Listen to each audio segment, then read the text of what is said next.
ചേച്ചി എന്റെ ചേച്ചിയാണ്, അപ്പൊ ഞാൻ അനുസരിക്കുന്ന അത്രേ ഉള്ളൂ. എല്ലാം നല്ല വീട്ടിലും അങ്ങനെയൊക്കെ തന്നെ. എന്നിട്ട് അമ്മ പറയണത് നീ അനുസരിക്കാറില്ലല്ലോ അങ്ങനെ.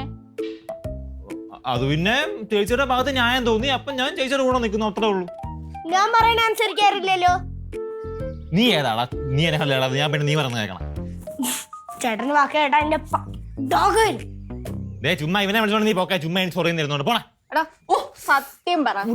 പറ പറ പറ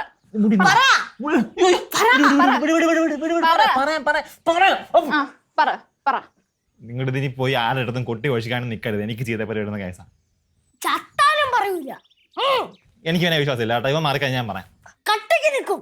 ഞാൻ പറയത്തൊന്നുമില്ല, നീ പറ. അവരോടും പറയില്ല പുണ്ണി. അത് ഇൻസ്റ്റാഗ്രാമില് ചേച്ചിക്ക് ഏതോ ഒരു പെണ്ണ് മെസ്സേജ് അയച്ചു. ഞാൻ എന്തോ മെസ്സേജ് അയച്ചു തന്നേതാന്നൊക്കെ പറഞ്ഞ്. അപ്പൊ അത് പറഞ്ഞാണ് എന്നെ ഈ പേടിപ്പിക്കുന്നത്. പോയി അമ്മയെ കാണിക്കും, അച്ഛനെ കാണിക്കും എന്നൊക്കെ പറഞ്ഞു. അതാ ഒരു ടെൻഷൻ. ഏത് പെണ്ണ്? അമ്പടെ കുടിച്ചു ഗേൾഫ്രണ്ട് ആയിരിക്കും.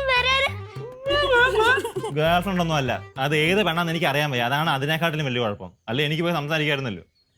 അപ്പൊ ആരാ എന്നാന്നൊരു എത്തും പിടിയും കിട്ടുന്നില്ല. അത് ആരും മെസ്സേജ് അയച്ചാൽ അതും എനിക്ക് ഓർമ്മ കിട്ടുന്നു. നിനക്ക് കുറെ ലിസ്റ്റ് ഉണ്ടല്ലോ, അതുകൊണ്ടല്ലേ. എടി ഇപ്പൊ ഞാൻ പെട്ടുപോയില്ല. ഞാനിപ്പിനി എന്തോ ചെയ്യാനാ? ചേച്ചി പറയുന്ന കേട്ട് നടക്കാതെ. അമ്മ അറിഞ്ഞാൽ നാണക്കേടാ ചുമ്മാ.